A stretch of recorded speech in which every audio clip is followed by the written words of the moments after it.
মুসা বিন শমশের একজন রহস্যময় ব্যক্তি। নিজেই নিজের নামের আগে প্রিন্স লাগিয়েছেন, আছে অর্থকড়ির দম্ভ।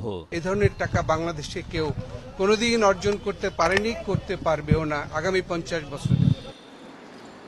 তার সম্পদের উৎস খতিয়ে দেখতে মাঠে নেমেছে দুদক। এরই মধ্যে জিজ্ঞাসাবাদ করা হয়েছে এক দফা, বেরিয়ে এসেছে প্রাথমিক তথ্য। This vault has 3,500 safes. দুদকে জমা দেয়া বিবরণীতে মুসা জানান, সুইস ব্যাংকে জমা আছে তার 1,200 কোটি ডলার, বাংলাদেশি টাকায় প্রায় 93,600 কোটি।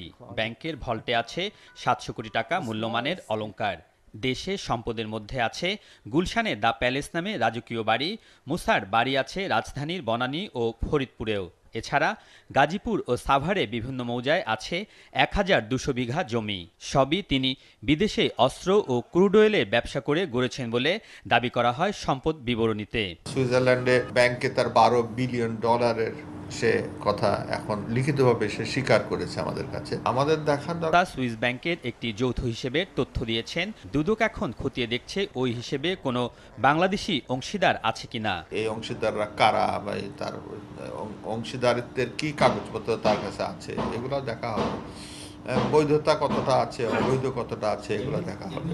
অবৈধ সম্পদ অর্জনের অভিযোগ প্রমাণিত হলেও মুসা বিন শমশেরের সুইস ব্যাংকের টাকা ফিরিয়ে আনা যাবে কিনা তা নিয়ে সংশয় আছে দুদকের। ওই অর্থটি লন্ডার্ড মানি হয়, সেক্ষেত্রে আমরা ফিরিয়ে আনার ব্যাপারে সেটা আমাদের রুলস অনুযায়ী, নিয়ম অনুযায়ী আমরা সেটা চেষ্টা করব। সেই টাকা যদি বিদেশে অর্জন করে থাকে এবং বিদেশে সে টাকা যদি জমা দিয়ে থাকে, সেক্ষেত্রে দুদকের সেখানে কিছু করণীয় নেই। গত বছরের নভেম্বরে মুসা বিন শমশেরের সম্পদ অনুসন্ধানের সিদ্ধান্ত নেয় দুদক।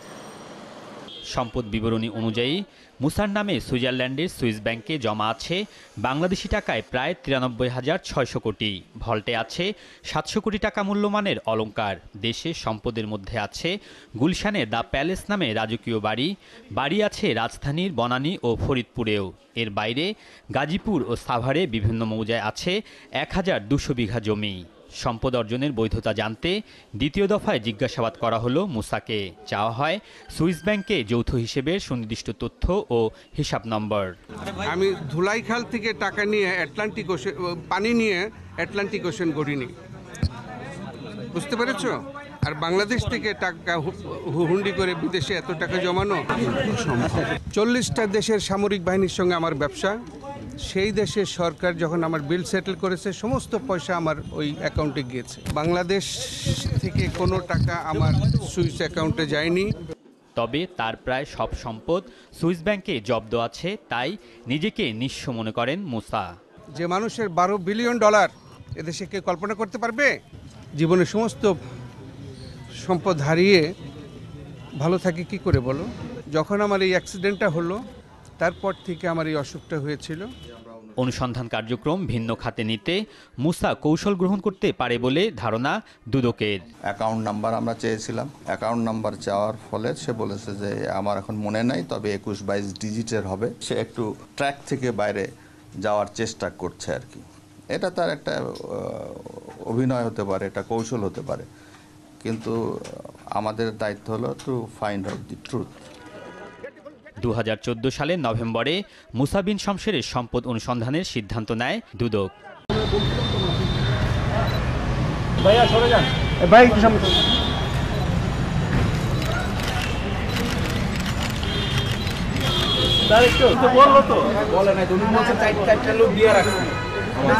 এই কথাটা বলছি, উনি বললো আমি আপনার 10 জন সবগুলো লোক আমি ছেড়ে দেবো। এই যে মিডিয়ার লোক আপনি ঢুকাইছেন, আমাদের ঢুকিতে আমাদের প্রবলেমটা কোনটা? উপর থেকে নির্দেশ দিছে এরকম যে মিডিয়ার আসলে ঢুকবে, আমাদের বলে দাও এই কথাগুলো। আমারও যে চার্জ করেন কোন না, চার্জ না, আমি এটা জানতাম না, চার্জ জিজ্ঞাসা করে নিলাম। কামান কামান গেট খোলে, গেট খোলে।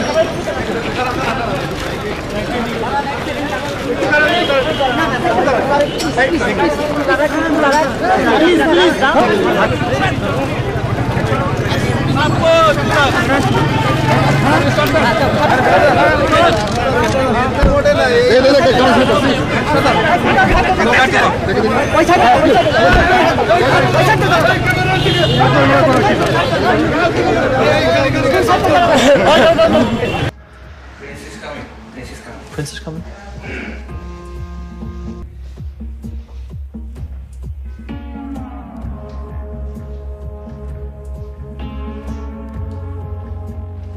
afternoon. Good afternoon. Welcome to the palace. Thank you. Bangladesh. Thank you so are much. Mr. Erickson. Mr. Erickson. Yes. Why not? Specially made for Madame Kanis, the gorgeous wife of the Prince of Bangladesh. How many suits do you have altogether? Hundreds. More than that. Wow. Oh. Hey, আজ একজন ডাক না কেন? তোর বাবুরা কোথায়? তারপরে চুলি ওপেন রাখো। What did you say? I said I need more manpower. Okay. Every day I wear diamond shoes. I'm fed up. So maybe one day. You get a bit. Have you ever, worn your diamond shoes and then stepped in, something really disgusting? No. I don't have that time. I didn't have any opportunity to walk on the street. You don't walk on the street? No, only just maybe get down from the car, shopping mall, or the shop, or to the office. That's it. Quick. Wow. Look at all those watches. Yeah. Can I try one? Oh, sure. This one? Anyone. So that you can.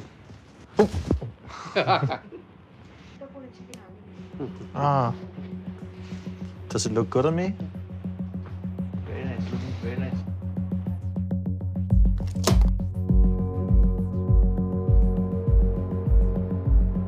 Resten af livet.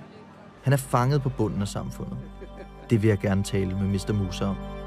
Have seat, please. Næste punkt på Musas dagsorden er en næsten helt almindelig middag, hvor hans kone og en håndfuld venner også deltager. Prince Musa, tell me, do you always eat like this? Yeah. Sometimes more than this. Sometimes, no, regularly. We have at a minimum 20, 25, 30 items. Every night? Every night. Smager egentlig okay?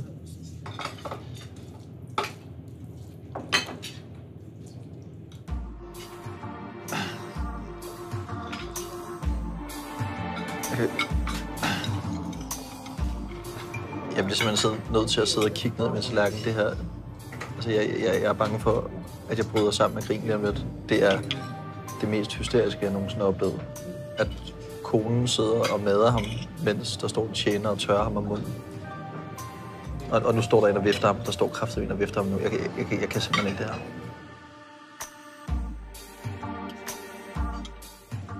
Nu er der også en, der rærer ham. Altså, der er en eller anden, der må sige et eller andet sjovt, så jeg kan få grinet af. Jeg er fuldstændig ved at eksplodere. Altså, det er...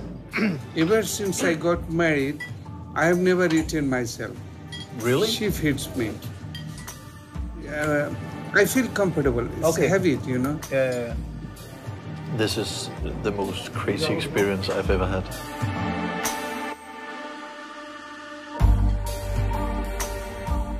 Der er ingen tvivl om, man skal sætte stødet ind og spørge ham ind til de fuldstændig uacceptable og elendige forhold, som rigtig mange migrantarbejdere de arbejder under. Derfor så synes jeg, det kunne være interessant at prøve at invitere Mr. Musa ud til at prøve at se med sine egne øjne, hvad er det egentlig, han tjener penge på.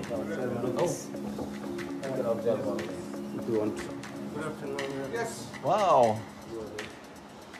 This is your office. Jeg kunne egentlig have overnattet endnu en nat hos Prince Musa. Men jeg har fået nok, og jeg har valgt at afbryde mit besøg. Men først skal jeg igennem endnu en middag. Jeg ved simpelthen ikke, hvordan jeg skal komme igennem den her middag. Mr. Erickson, did you try that one? Please call me Christopher. Christopher, yeah. No, did you try that barbecue, Mongolian? Oh. Okay. Nu kan jeg simpelthen ikke mere. Jeg bliver nødt til at komme væk herfra nu. Prince Musa eksisterer. Han har gjort alt, hvad han overhovedet kan for at afskærme sig virkeligheden, ikke? Rolex. Altså det her, det er ikke virkeligt. Det er jo sådan et fantasiunivers. Er der nogen, der gider at hente mig?